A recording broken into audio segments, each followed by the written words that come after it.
باللہ من الشیطان الرجیم بسم اللہ الرحمن الرحیم اللہ لا الہ الا هو الحی القیوم لا تأخذه سنة ولا نوم له ما في السماوات وما في الأرض من ذا الذي يشفع عنده إلا بإذنه يعلم ما بين أيديهم وما خلفهم ولا يحيطون بشيء من علمه إلا بما شاء وسع كرسيه السماوات والأرض ولا يؤوده حفظهما وهو العلي العظيم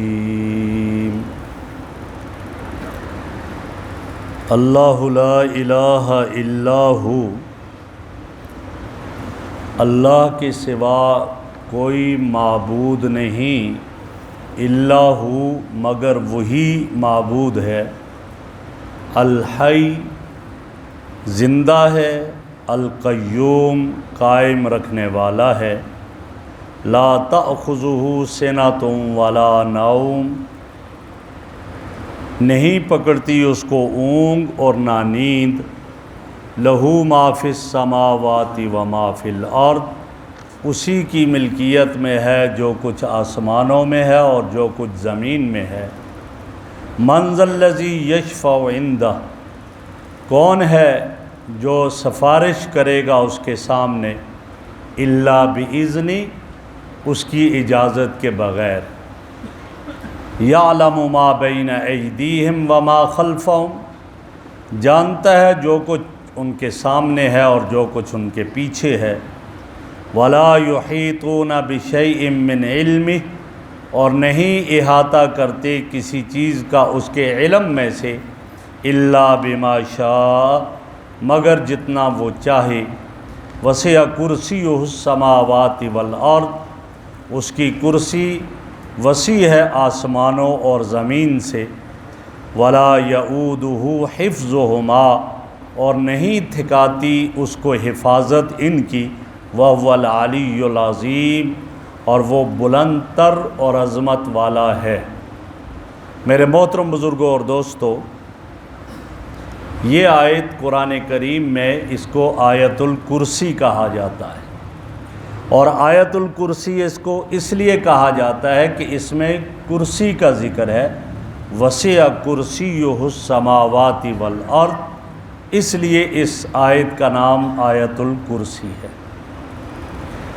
اس آیت کا ماقبل کے ساتھ ربط کیا ہے، پہلے کے ساتھ ربط کیا ہے؟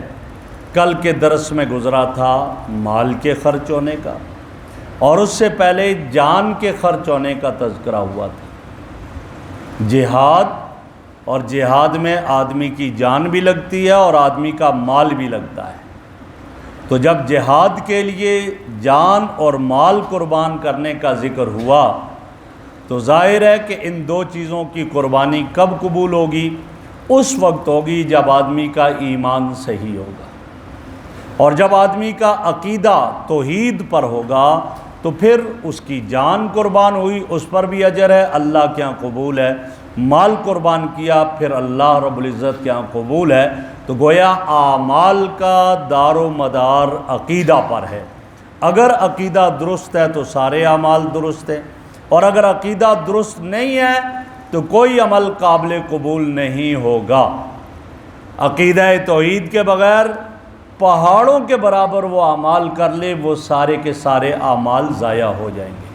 اللہ نے اپنے نبی سے فرمایا لَإِنْ أَشْرَكْتَ لَيَحْبَطَنَّ عَمَلُكَ، نبی سے شرک کا تصور نہیں ہو سکتا، امت کو بتانا تھا کہ اگر شرک کر لو گے تو آپ کے سارے اعمال حبط ہو جائیں گے اور ضائع ہو جائیں گے۔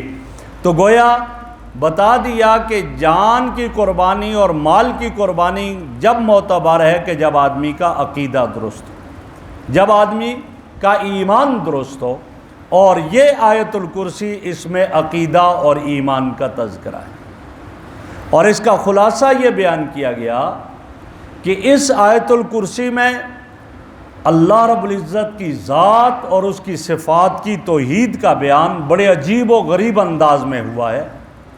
اس میں اللہ کے اوصاف بیان کیے، کیا اللہ موجود ہے، ہر وقت موجود ہے، اللہ زندہ ہے، موت کبھی نہیں آئے گی، اللہ قیوم ہے، خود بھی قائم ہے اور باقیوں کو قائم کرنے والا، اللہ کی ذات سمیع ہے، سننے والا ہے، بصیر ہے، دیکھنے والا ہے، متکلم بات کرنے والا ہے، واجب الوجود ہمیشہ ہمیشہ کے لیے دائمی اور باقی رہنے والا، اور اس کائنات کو باقی رکھنے والا، اس کائنات کے وجود کا خالق اور اس کا مالک وہ اللہ رب العزت ہے۔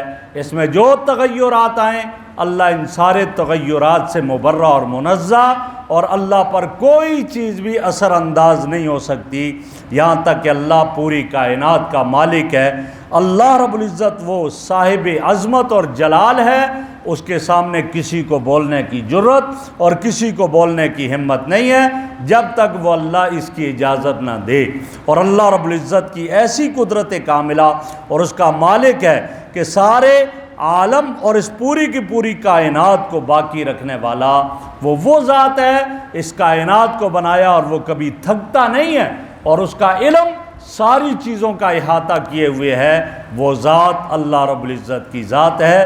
اس آیت الکرسی کا خلاصہ یہ بیان کیا گیا، اور اس کی تفصیل انشاءاللہ آگے عرض کریں گے۔ اس کے فضائل کیا ہیں، اس کے اوصاف کیا بیان کیے۔ نبی اکرم صلی اللہ علیہ وسلم نے ایک مرتبہ حضرت ابی ابن کعب رضی اللہ تعالیٰ عنہ کو ارشاد فرمایا کہ اے ابی، تجھے معلوم ہے قرآن کریم کی سب سے بڑی آیت کون سی ہے؟ حضرت ابی ابن کعب رضی اللہ عنہ نے عرض کیا اللہ و رسول عالم، اللہ اور اس کے رسول کو علم ہے، مجھے نہیں علم۔ پھر دوبارہ پوچھا اے ابی ابن کعب، کیا تم جانتے ہو قرآن کی عظمت والی سب سے زیادہ عظیم آیت کون سی ہے؟ تو پھر حضرت ابی ابن کعب رضی اللہ عنہ نے یہی جواب عرض کیا اللہ و رسول عالم۔ تو میرے آقا نے حضرت ابی ابن کعب کے سینے پر اپنا مبارک ہاتھ رکھا اور اپنا مبارک ہاتھ اس کے سینے پر مار کر پھر پوچھا اے ابی ابن کعب، قرآن کریم کی سب سے بڑی آیت کون سی ہے؟ تو اب حضرت ابی ابن کعب، آپ کے مبارک ہاتھ کا اثر ایسا ہوا کہ ابی ابن کعب کا سینہ علوم سے بھر گیا، اور انہوں نے جواب میں کیا فرمایا؟ اعظم آیت فی القرآن اللہ لا الہ الا هو الحی القیوم، قرآن کی سب سے عظیم آیت اور قرآن کریم کی سب سے بڑی آیت وہ اللہ لا الہ الا هو الحی القیوم، وہ آیت الکرسی ہے۔ یہ الفاظ کے اعتبار سے نہیں بلکہ اس کو عظیم جو قرار دیا گیا ہے وہ فضیلت کے اعتبار سے عظیم قرار دیا کہ یہ سب سے افضل ترین اور سب سے عظیم ترین آیت وہ آیت الکرسی ہے۔ یہ کون بتا رہے ہیں؟ حضرت ابی ابن کعب رضی اللہ تعالیٰ عنہ بتا رہے ہیں، اور آپ نے فرمایا ہاں قرآن کریم کی سب سے عظمت والی آیت آیت الکرسی ہے۔ قرآن کریم میں جہاں پر احکامات کا ذکر ہے، قرآن کریم میں جہاں پر قصص کا ذکر ہے، قرآن کریم میں جہاں پر اور اذکار کا ذکر ہے، لیکن آیت الکرسی وہ آیت ہے جس میں احکامات بھی آئے، جس میں قصص بھی آئے، لیکن سب سے بڑھ کر اس میں اللہ رب العزت کی ذات اور اللہ کے اوصاف اور اللہ کا ذکر آیا، اور سب سے زیادہ افضل ذکر وہ کیا ہے؟ وہ اللہ کا ذکر سب سے افضل ہے، لہٰذا اس لیے اس کو سب سے افضل قرار دیا۔ آیت الکرسی کی فضیلت ایک حدیث میں آئی، آپ علیہ الصلوۃ والسلام نے فرمایا جو شخص فرض نماز کے بعد اخلاص کے ساتھ اللہ لا الہ الا هو الحی القیوم، فرمایا اس آیت الکرسی کو جو آدمی فرض نماز کے بعد اخلاص کے ساتھ پڑھے گا تو اگلی نماز تک فرمایا وہ اللہ رب العزت کی حفاظت میں ہوگا۔ ظہر کی نماز پڑھی، آیت الکرسی پڑھ لے اخلاص سے، عصر تک اللہ کی حفاظت میں، عصر کی نماز پڑھی، آیت الکرسی پڑھے اخلاص کے ساتھ، مغرب تک اللہ کی حفاظت میں رہے گا۔ اس لیے ہمیں ہر نماز کے بعد آیت الکرسی اخلاص کے ساتھ پڑھنی چاہیے تاکہ اللہ کی حفظ اور اللہ کی امان میں آ جائیں۔ اور ایک اور حدیث میں آپ صلی اللہ علیہ وسلم نے ارشاد فرمایا جو شخص فرض نماز کے بعد اخلاص کے ساتھ آیت الکرسی پڑھتا ہے، فرمایا موت کے سوا اس کے دخول جنت میں کوئی چیز مانع نہیں ہے۔ فرمایا جنت میں داخلے کے لیے ایک موت رکاوٹ ہے، اگر موت آ گئی تو وہ سیدھا جنت میں چلا جائے گا۔ کون شخص؟ جو شخص ہر نماز کے بعد آیت الکرسی اخلاص سے پڑھتا ہے۔ لیکن ایک بات ذہن میں رکھنا، آیت الکرسی تو اخلاص سے پڑھے، فرض نمازوں کے قریب ہی نہ جائے، روزے کے قریب ہی نہ جائے، فرض زکوٰۃ ادا نہ کرے اور کہے جی میں سیدھا جنت میں جاؤں گا۔ نہیں، فرائض کو پورا کرے، واجبات کو پورا کرے، اس کے بعد جب یہ عمل کرے گا، اللہ فرمایا کہ اللہ فرماتے ہیں اس کی اور جنت کے درمیان موت کے علاوہ اور کوئی چیز حائل نہیں۔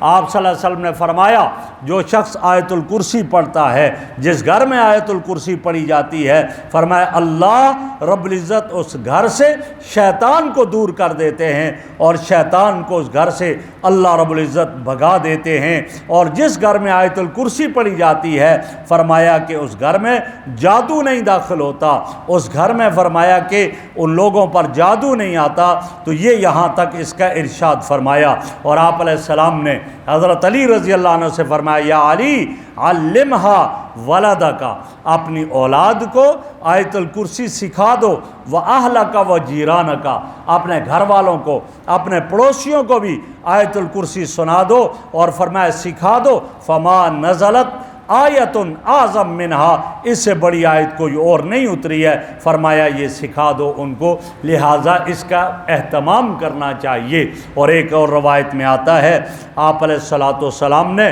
سیدنا حضرت ابو ہریرہ رضی اللہ تعالیٰ عنہ کو جو ہے وہ کسی مال پر متعین کیا چوکیداری کے لیے، فرماتے ہیں رات کا وقت ہے، میں دیکھتا ہوں اس سے ایک آدمی چوری کر رہا ہے، میں نے پکڑ لیا، اس نے کہا منت سماجت کی مجھے چھوڑ دو، میں نے چھوڑ دیا۔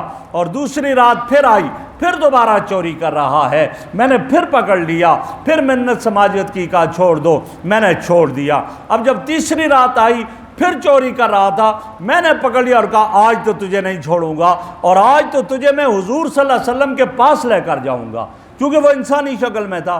کہتے جب میں نے کہا، اس نے کہا تمہیں ایک عمل بتا دوں، مجھے چھوڑ دو۔ پوچھا کیا؟ کہا تم رات کو سوتے وقت آیت الکرسی پڑھ کر سو جانا، شیطان تمہارے قریب نہیں آئے گا اور تمہاری ہر شر سے اللہ حفاظت فرمائیں گے، ہر چیز سے محفوظ رہے گا۔ اگر قسمت میں موت لکھی ہوئی تو آئے گی، ورنہ کوئی چیز تمہیں اذیت اور تکلیف نہیں پہنچا دے گی۔ فرماتے ہیں میں نے چھوڑ دیا، اور میں نے صبح نبی اکرم صلی اللہ علیہ وسلم کی خدمت میں آ کر جب یہ بات عرض کی کہ یا رسول اللہ آج تو میں نے یہ خواب دیکھا، تو آپ صلی اللہ علیہ وسلم مسکرائے، اور آپ نے مسکرا کر کیا فرمایا؟ آپ نے مسکرا کر فرمایا تھا وہ بدبخت شیطان تھا، لیکن جاتے ہوئے ایک سچی بات کہہ گیا اور صحیح بات کہہ گیا۔ جو آدمی رات کو سوتے وقت آیت الکرسی پڑھ کر سوتا ہے، وہ اللہ کی حفظ اور امان میں بھی رہتا ہے، شیطان اس کے قریب نہیں آتا، اور اگر اس کی قسمت میں موت لکھی ہوئی تو آئے گی، ورنہ اس کو اور کوئی چیز تکلیف اور اذیت نہیں پہنچا سکتی۔ ہمارے اکابر کا بھی یہ تذکرہ رہا اور ان کا عمل رہا، معمول رہا۔